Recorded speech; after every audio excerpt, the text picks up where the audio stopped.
3వ అధ్యాయం 7వ వచనం చదువుదాం. నిర్గమాకాండము 3వ అధ్యాయము 7వ వచనం. మరియు యెహోవా ఇట్లనెను, నేను ఐగుప్తు దేశములో ఉన్న నా ప్రజల బాధను నిశ్చయముగా చూచితిని. ప్రార్థన చేసుకుందాం. కళ్ళు మూసుకొనండి. కృపగలిగిన మా తండ్రి, మీకు స్తోత్రం. ప్రారంభము నుంచి ఇప్పటి వరకు మిమ్ములను మీరు మహిమపరుచుకున్నారు. మీకు వందనాలు. యేసు బాబు గారిని, వారి సంఘాన్ని, సహకరించిన వారిని బట్టి మీకు స్తోత్రం. పాటలు మీరు విన్నారు, ప్రార్థనలు ఆలకించారు, ఆరాధనను అంగీకరించి ముందుగా దైవ సేవకులు చెప్పిన వారి చిన్న సాక్ష్యం అవసరతను విన్నారు. మీ దాసులు అందించిన ఆత్మశరీర వ్యత్యాసాన్ని మీరు నేర్పించారు. మేము చదువుకున్న లేఖన భాగాన్ని మా కొరకు దీవించమని, ఏ మనిషికి మహిమ రాకుండా చేసి మహిమ, ఘనత, ప్రభావములు మీరు మాత్రమే పొందుకోమని యేసు ప్రభు వారి పేరట ప్రార్థన చేస్తున్నాము తండ్రి, ఆమేన్. ప్రభు అయిన యేసు క్రీస్తు పరిశుద్ధ నామమునకు మహిమ కలుగును గాక. దేవుని వాక్యమును వినుటకై కూడి వచ్చిన మీ అందరకు మొదటిగా ప్రభు పేరిట వందనాలు. చెప్పండి అయ్యా. Very good. ఈ సభలను ఏర్పాటు చేసి నన్ను స్థలానికి ఆహ్వానించిన ప్రియులు యేసు బాబు గారికి, వారి కుటుంబ సభ్యులకు, సంఘస్థులకు, సభాధ్యక్షులకు, వేదికపై ఉన్న అభిషక్తులు, దైవ సేవకులకు, యేసు బాబు గారికి బాప్తిసం ఇచ్చిన ఆత్మీయ తండ్రి గారికి, వర్తమానం అందించినటువంటి ఇప్పుడు పెద్దలైన వారికి, ఈ ఆర్కెస్ట్రా తమ్ముళ్లకు, సౌండ్ సిస్టమ్ వారికి, ప్రభు అయిన యేసుక్రీస్తు వారి పేరిట అందరికీ వందనాలు తెలియచేస్తూ, సమయం 10 అయింది. పేరు పేరు వరుసను వందనాలు చెప్తే టైం చాలదు, సరిపెట్టుకోండి. ఒకసారి 1 గంట సేపు దేవుని వాక్యమును ధ్యానము చేద్దాం. దానికి ముందు ఒక పల్లవి, ఒక శరణం ప్రభును పాడి మహిమపరుచుదాం.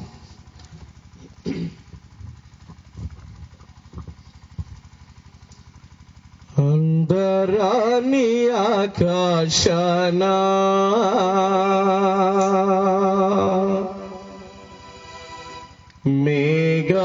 మేఘవాహనం మీద తీర్పు తీర్చు శ్రీయేసుడు శీఘ్రముగా రానుండగా,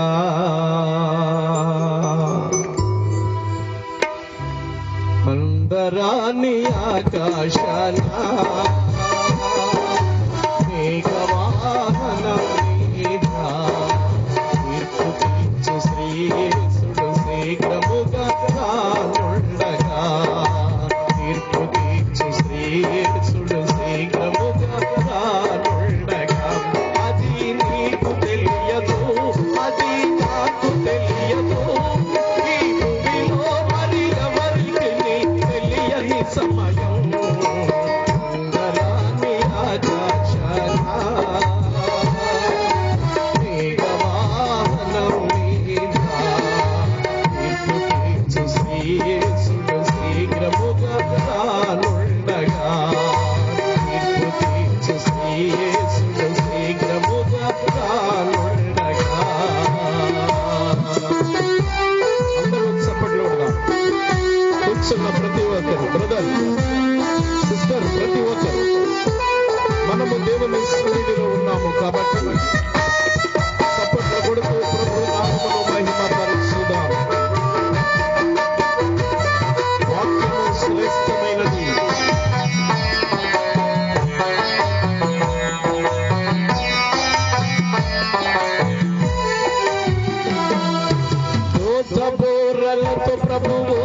వచ్చు సమయము, తూర్పు నుండి పడమరకు మెరుచు సమయము.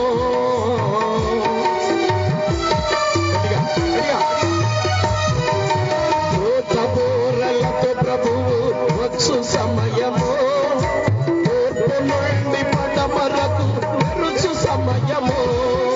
నిమిషములో మారును నింగినేల, నిమిషములో మారును నింగినేల దయను. అది నీకు తెలియదు, అది నాకు తెలియదు. ఈ భూమిలో మరి ఎవరికి తెలియని సమయం. ఉండరాని ఆకాశాల మేఘవాహనం మీద తీర్పు తీర్చు శ్రీయేసుడు శీఘ్రముగా రానుండగా.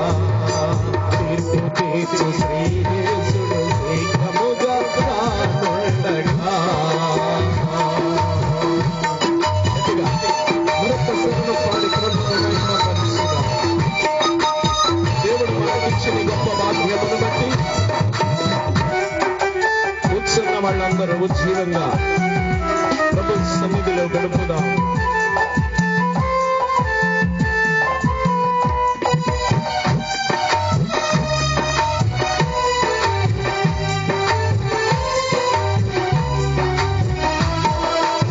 ఆకాశ శక్తులన్నీ కదులు సమయము, నక్షత్రములన్నీ భూమికి రాలడి సమయం.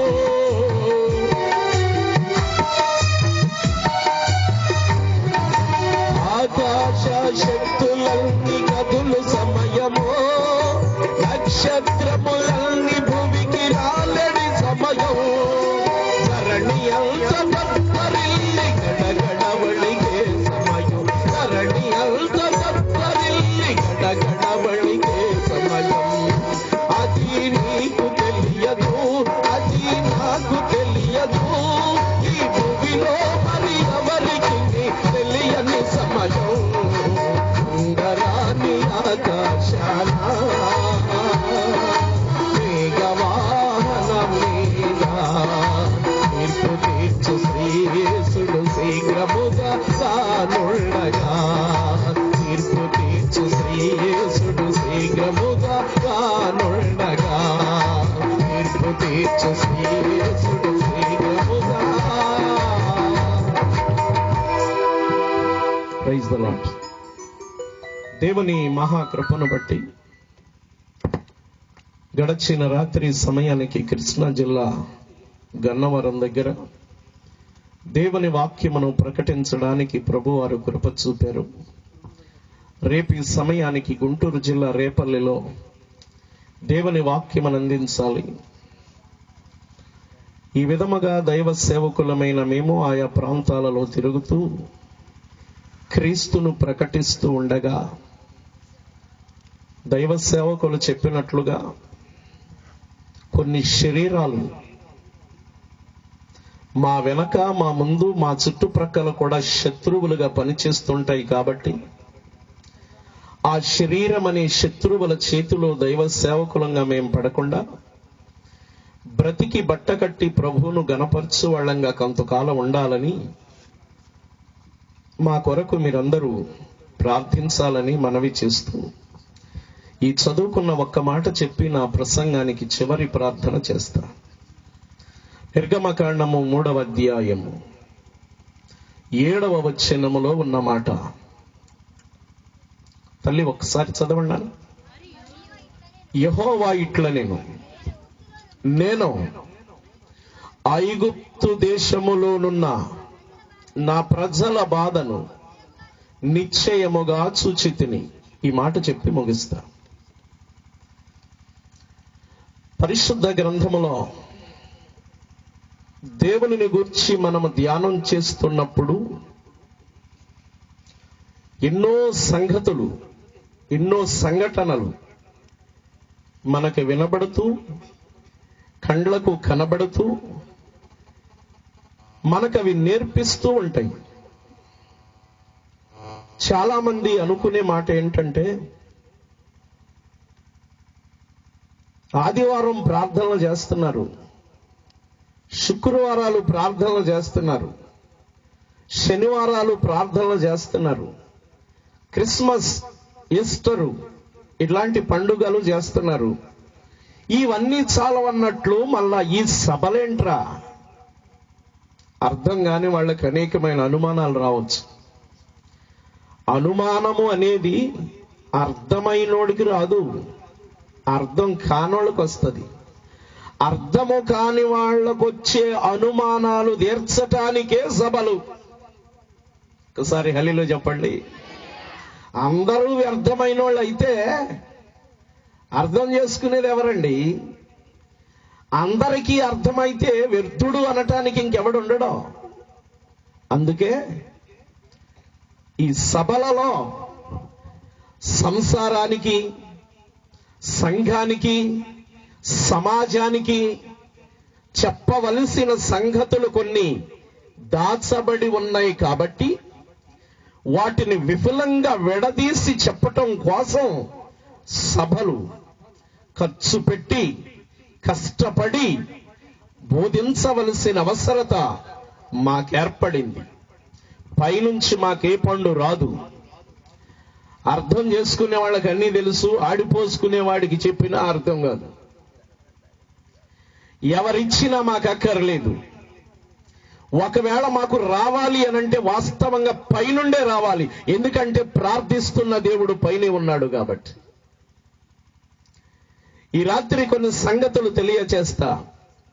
బైబుల్ అర్థం కాకపోతే, ఒకవేళ ఇందులో తప్పులేమన్నా పడితే, అడగాలనుకుంటే కోటమైనాక నిలబెట్టు. తెల్లవారే వరకు నీ అనుమానం తీర్చటానికి నేను రెడీగా ఉన్నా.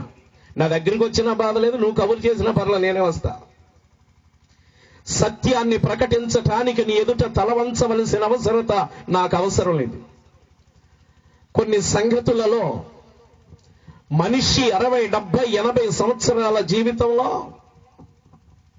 ఎన్నో ఘనకార్యాలు చేసి ఆస్తిని కూడబెట్టి పలుకుబడిని సంపాదించి ధనవంతుడుగా పేరు గడించి ఇంత చేస్తున్న మనుషులకు అన్నిటిని గురించి తెలిసిన ఈ మనిషికి భగవంతుని గురించి తెలియకపోవటం మన దేశంలో కొద్దిగా విచారకరమైన సంగతి. బట్టల షాపుకి వెళ్ళినప్పుడు ఒక వస్త్రం దాని లక్షణం ఏంటో చూసి కొంటాం. ఒక వస్తువు దాని గుణమెరిగి కొంటాం.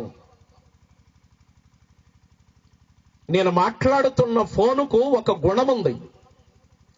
నేను హలో అంటే అది హలో అంటది, అది దాని గుణం. అది అలా అనకపోతే ఫోన్ మార్చేస్తాం. వీల్ తిప్పి ఆన్ చేస్తే జనరేటర్కి ఒక గుణం ఉంది, కరెంటు సప్లై చేయటానికి. ప్రతి వస్తువుకు, ప్రతి వస్త్రానికి, ప్రతి వాహనానికి ఒక లక్షణం ఉంది. ఇన్నిటికీ లక్షణాలుంటే దాని గుణమెరిగి నీవు దాన్ని కొంటావు కదా. అలాగే నువ్వెంచుకునే దేవుని దగ్గర కూడా కొన్ని లక్షణాలు ఉండాలి. లక్షణాలు లేని వస్తువు నీకు ఎలాగూ ఉపయోగపడదో, లక్షణాలు లేని భగవంతుడు నీ భక్తికి సరిపడా. హల్లెలూయా. సరిపోయిన వాణ్ణి ఎంపిక చేయాలి. ఆయనకు ఆ గుణాలు ఉన్నాయా లేవా చూడాలి. మనకు చాలినన్ని లక్షణాలు భగవంతునిలో ఉన్నాయా లేవా చూడాలి. ఏదోలే ఒక షర్ట్ బిట్ ఇచ్చేయండి అని కొనుక్కురావు. 20-30 బిట్లు తిరగేసినా కానీ ఒకటి ఎంచుకో. అలాగే దేవుని విషయాల్లో కూడా కొంత కష్టపడి ఎతకవలసిన అవసరం ఉందండి. ఈ రాత్రి నేను ప్రకటిస్తున్న దేవునికి కొన్ని లక్షణాలున్నాయి, గుణాలున్నాయి. అవేవో సమయాన్ని బట్టి మీ ముందు ఉంచుతా. నిర్గమకాండము 3వ అధ్యాయము 7వ వచనంలో ఉన్నమాట. ఐగుప్తులోనున్న నా ప్రజల బాధను నిశ్చయముగా చూచితిని అన్నాడు దేవుడు. Praise the Lord. మనము ప్రార్థిస్తున్న దేవునికి ఉన్న లక్షణాలలో మొదటి లక్షణం చూడగలిగిన వాడు. హల్లెలూయా చెప్పండి. దేవునికి ఏ గుణం ఉంది? చూచే గుణం. భగవంతుడు అనబడిన ఆయనకి ఏ గుణం ఉండాలి? చూడగలిగిన గుణం ఉండాలి. కళ్ళుండి చూడగలిగిన వాడై ఉండాలి.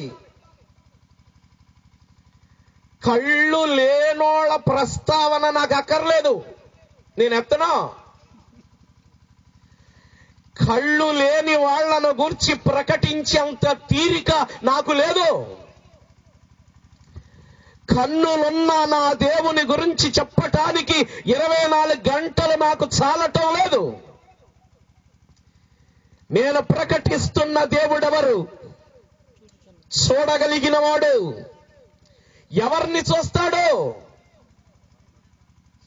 ప్రధానులను కాదు, మంత్రులను మాత్రమే కాదు, రాజులను కాదు, రాష్ట్ర కేంద్ర పరిపాలకులను కాదు, 20, 30, 70 ఎకరాలు ఉన్న వాళ్ళను కాదు, అధికముగా సుఖపడు వారిని కాదు. నా దేవుడు ఎవరిని చూస్తున్నాడు? 7వ వచనం, బాధలలో ఉన్న వారిని. హల్లెలూయా చెప్పాలి.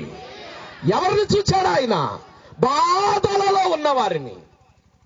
భారతదేశంలో మాత్రమే కాక యావత్ ప్రపంచములో అందరినీ చూసుకునే వాళ్ళు అందరున్నారు, కానీ బాధల్లో ఉన్న వాళ్ళు చూసేవారు ఎవరు లేరు. అవునండి, లేరు. అనేటువంటి ప్రస్తుత కాలములో ఒక ఆయన ఉన్నాడు అని నేను చెప్పగలను. ఆయన నేను ప్రకటిస్తున్నా నా ప్రభు అయిన యేసుక్రీస్తు. 7వ వచనంలో ఆయన ఏం చెప్పారు? ఐగుప్తులో ఉన్న నా ప్రజల బాధను నిశ్చయముగా చూచితిని. అంటే ఇప్పుడు దేవుడు ఎవరు? చూడగలిగిన వాడు. ఎవరిని చెప్పాలి? బాధలలో ఉన్న వారిని. బాధ లేని వానికి భగవంతుడు అవసరం లేదు. బాధలో ఉన్నవాడికి భగవంతుడు కావాలి. ఆ భగవంతుడిని పరిచయం చేయటానికి కొన్ని వేల రూపాయలు ఖర్చు పెట్టవలసి వచ్చింది. ఆ భగవంతుడిని పరిచయం చేయటానికి 1 నెల రోజుల నుండి ఈ ఏర్పాటు కోసం కష్టపడవలసి వచ్చింది. మేము కష్టపడి ఖర్చు చేసి భగవంతుని లక్షణాలు బోధిస్తుంటే నీకెందుకు ఆ బాధ? Praise the lord. హల్లెలూయా. ఎవరండి మనం ప్రార్థిస్తున్న దేవుడు? చూడగలిగిన వాడు. చెప్పండి తల్లి, ఎవరు? ఎవరిని? ఎవరు బాధలలో ఉన్నారో, ఎవరు బాధల పాలైపోయారో, ఎవరిని బాధలలోకి ఇరికించి వదిలేశారో వారిని చూచుటకై ఒక దేవుడు ముందుకొచ్చాడు. ఆయన దేవుడైన యెహోవా. ఏమన్నాడు ఆయన? చూచితిని. ఎక్కడున్న వాళ్ళని చూశాడు?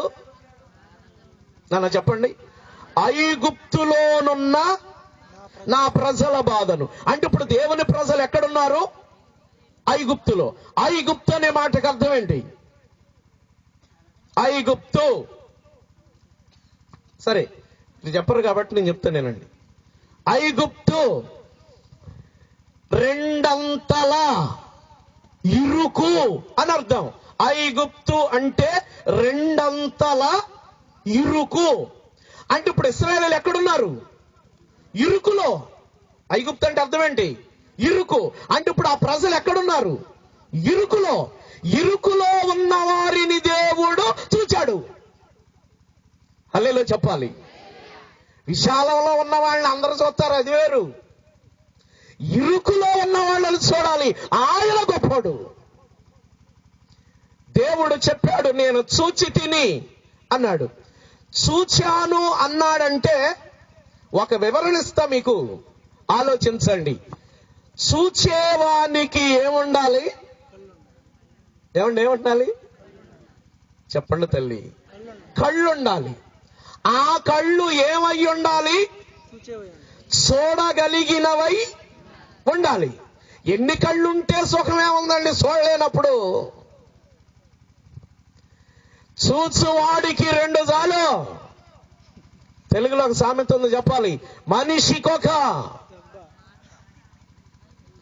గొడ్డుకొక, గంగిగోవు పాలు. మరి ఇంకే పనికొచ్చేవి కొంచెం చాలు. అర్థం చేసుకున్నాడికి ఒక్క మాట చాలు. మారిపోయేవాడికి ఒక్క ప్రసంగం చాలు. చూడగలిగిన వాడికి 2 కళ్ళు చాలు. నేను ప్రకటించు దేవునికి ఉన్న కళ్ళు 2. ఆ 2 కళ్ళతో ఆయన ఏం చేశాడు? చూచాడు. ఎవరిని? ఇరుకులో, బాధలలో ఉన్న ప్రపంచ ప్రజలను నా దేవుడు చూచానని ఆయనే చెప్పాడండి. చూడాలంటే ఆయనకి ఏముండాలి? కళ్ళుండాలి. అది అలా పెట్టండి. మరొక మాట, చూడాలంటే ఆయన లోపల ఏముండాలి? లోపల ఏముండాలి? ఇప్పుడు ఏమో అర్థం అవుతుంది, 10 దాటింది. ఏముండాలి? చూడగలిగిన మనస్సు ఉండాలని ఒక అయ్యగారు చెప్పారు. ఏముండాలో చెప్పనానండి. యోహాను సువార్త 1వ అధ్యాయం, బైబిల్ ఉన్న వారు తీయాలి. యోహాను సువార్త 1వ అధ్యాయం. మంచి విషయాన్ని మీ ముందు ఉంచాలి. రాత్రి 4వ వచనం చదవాలి. యోహాను సువార్త 1:4. ఆయనలో జీవముండెను. ఇగొద్దు అజాలు. ఆయనలో ఏముండెను? జీవమున్న వాని కళ్ళు తెరవబడతాయా, మూసుకుపోతాయా? జీవమున్నవాడు చూస్తాడా, చూడలేడా? నేను ప్రకటించు దేవునికి కళ్ళున్నాయి. ఆ కళ్ళు తెరిచి ప్రజలను చూడాలంటే ఆయనలో ఏముండాలి? జీవముండాలి. మనము నమ్మిన దేవుడెవరు చెప్పాలి? జీవము కలిగిన వాడు. మరణము గెలచిన జయ యేసు, మరణము వాడెను జయ యేసు, మరణము గెలచిన జయ యేసు. చెప్పండి గట్టిగా. జయ యేసు, పరమ ఫలము సగు జయ యేసు, పరమ ఫలము సగు జయ యేసు, శరణము నీవే జయ యేసు, జయ జయ యేసు, జయ యేసు, జయ జయ క్రీస్తు, జయ క్రీస్తు, సమాధి గెలచిన జయ యేసు, సమాధి వాడెను జయ యేసు. అందరూ పడదాం.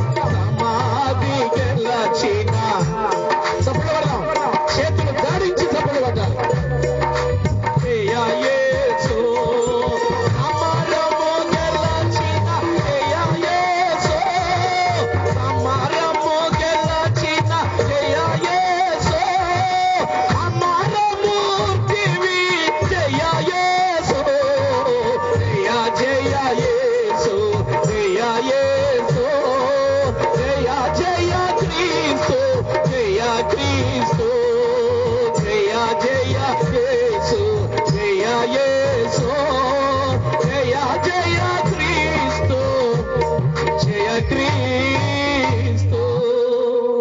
హల్లెలూయా చెప్పండి. ఆయనలో ఏముండెను?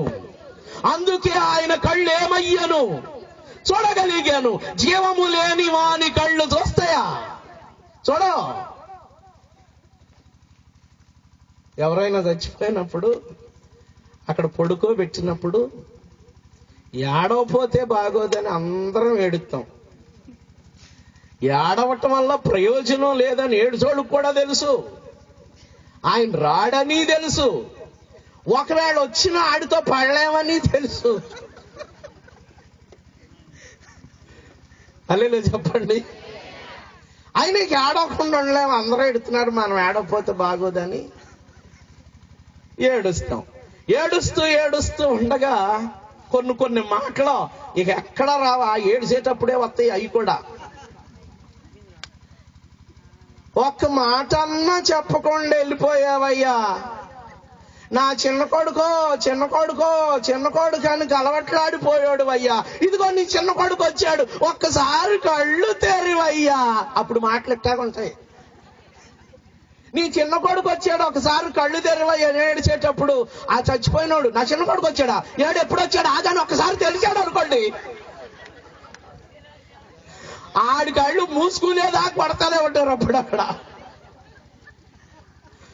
నువ్వెన్ని డైలాగులు ఇసిరినా, ఎన్ని మాటలు చెప్పినా, ఒక్క మాట కూడా చెప్పకుండా వెళ్ళిపోయావయ్యా, ఒక్క మాటన్నా చెప్పయ్యా అని ఏడిసేటప్పుడు, నిజమే నేను చెప్పలేదు కదా, ఆగాగ ఒక మాట చెప్తానని నోరు తెరిచాడు అనుకోండి, మనం ఉండమో ఆయన అక్కడ ఉంచమో. ఇది అంతే అంటే ఆ టైంలో ఏడవపోతే బాగోదని ఏడతాం తప్ప వాడు బ్రతకడని మాట్లాడని అందరికీ తెలుసు. ఇంతకు నువ్వు ఇంతసేపు ఏడిచినా ఎందుకు కళ్ళు తెరవడో, అతనిలో ఏమీ లేదు. నువ్వెన్నిసార్లు పిలిచినా ఎందుకు పలకడో, ఆయనలో ఏమీ లేదు. పిలిస్తే జీవము కలిగిన వాడిని పిలవాలి, అలా చెప్పాలి. ఏడిస్తే చూడగలిగిన వాని దగ్గర ఏడవాలి, మొరపెడితే వినగలిగిన వానికి మొరపెట్టాలి. చేతులే తల్లిలో చెప్పండి. పలకని వాని ఎదుట ఎంత పిలిస్తే ప్రయోజనం ఏంటండి? చూడలేని వాని ఎదుట ఎంతసేపు చూడగలిగితే ప్రయోజనం ఏంటండి? నేను ప్రకటించు దేవుడు చూడగలిగిన వాడు.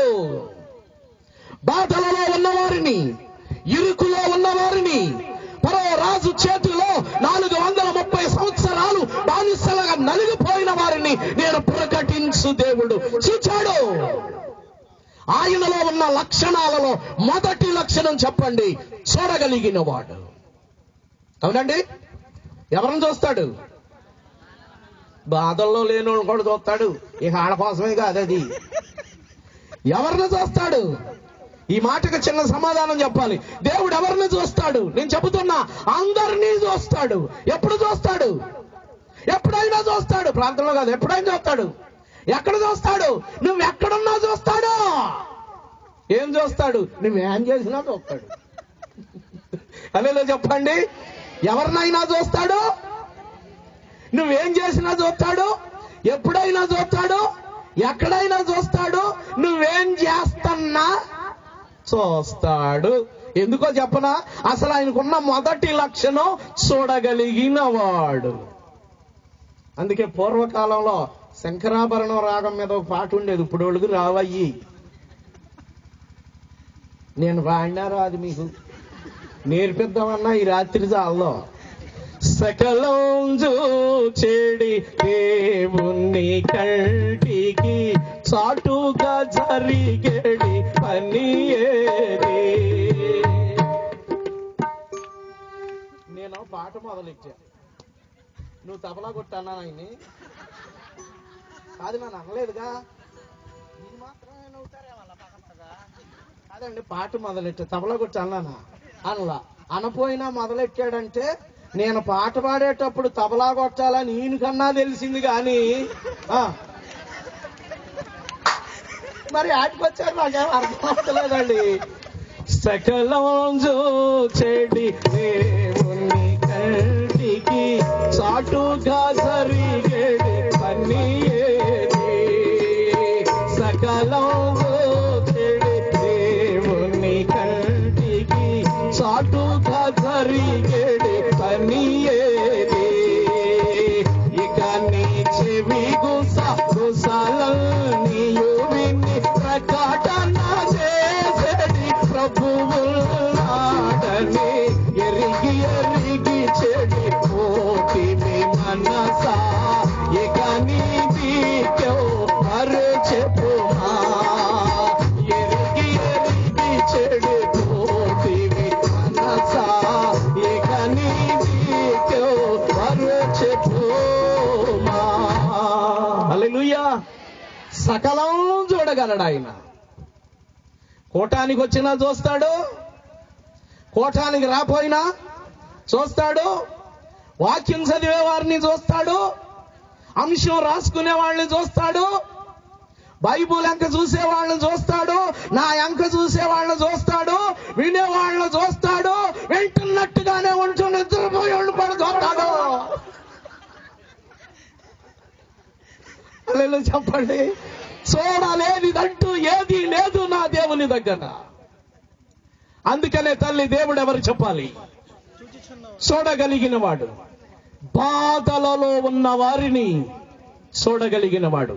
26వ తారీఖు రాత్రి 5వ నెల 2014 సంవత్సరం సోమవారం రాత్రి నువ్వే బాధలో ఉన్నా యేసుబాబు గారు పెట్టిన సభలకు నువ్వు వస్తే ఇశ్రాయేలీయులను చూచిన నా దేవుడు ఈ రాత్రి నిన్ను నీ బాధను చూచి పంపిస్తాడు.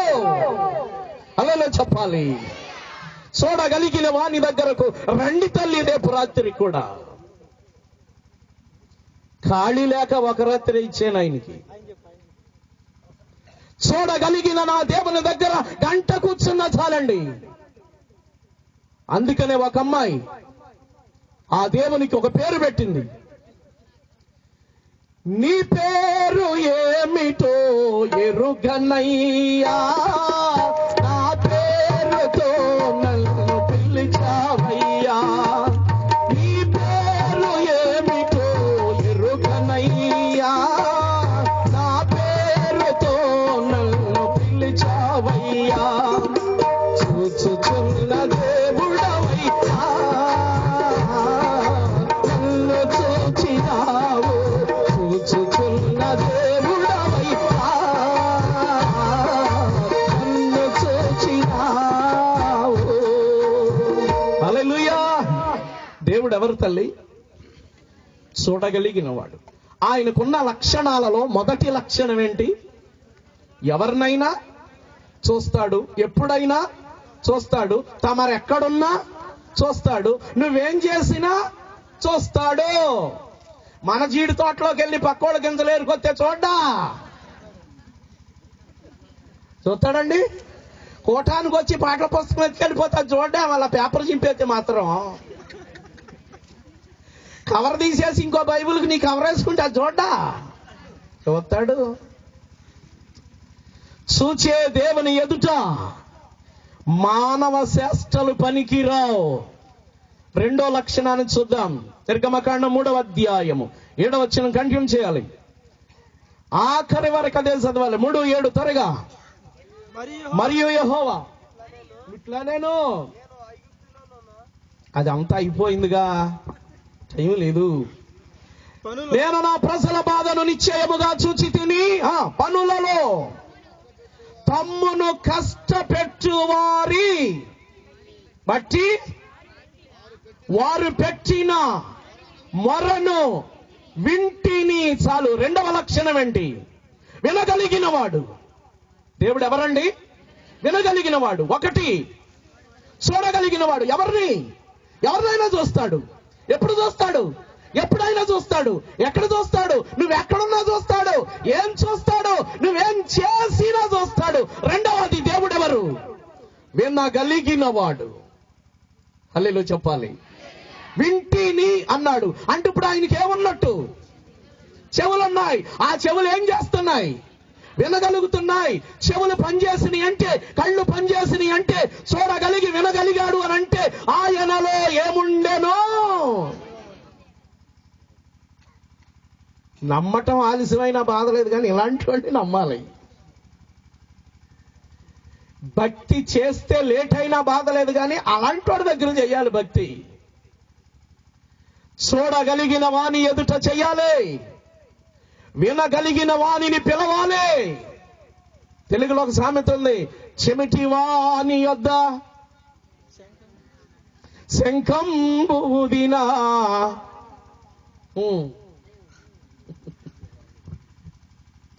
ఏమీ ప్రయోజనం లేదు. ఇశ్రాయేలీయులు పెట్టిన మొరను నేను వింటిని అన్నాడు.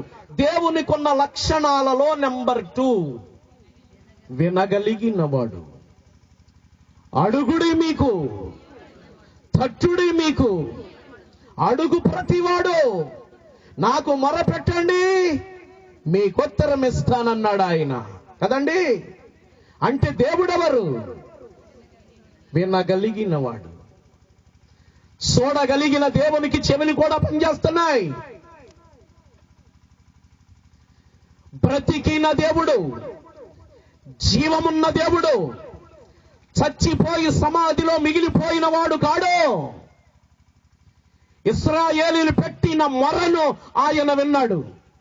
విని పట్టించుకోకుండా వదిలేయక ఆ సంగతులు, ఆ శ్రమలు, ఆ బాధలు, ఆ కష్టాలు, వారు మూలుగులు ఆయన విని పట్టించుకొని